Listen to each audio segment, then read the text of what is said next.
Je déplore aujourd'hui qu'on ne puisse plus être nuancé, que nous devions choisir un camp, là où pourtant deux peuples souffrent.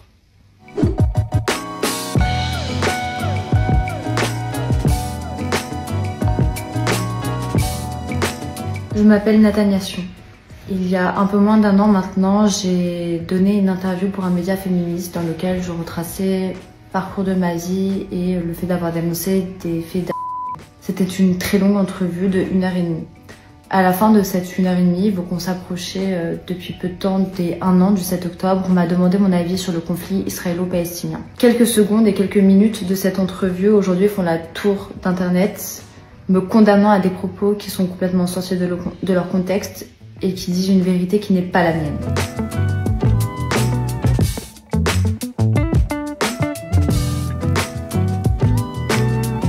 Je déplore aujourd'hui qu'on ne puisse plus être nuancé, que nous devions choisir un camp, là où pourtant deux peuples souffrent. Peut-être pas de la même façon, mais le peuple israélien, je le dis et le redis, n'avait rien demandé.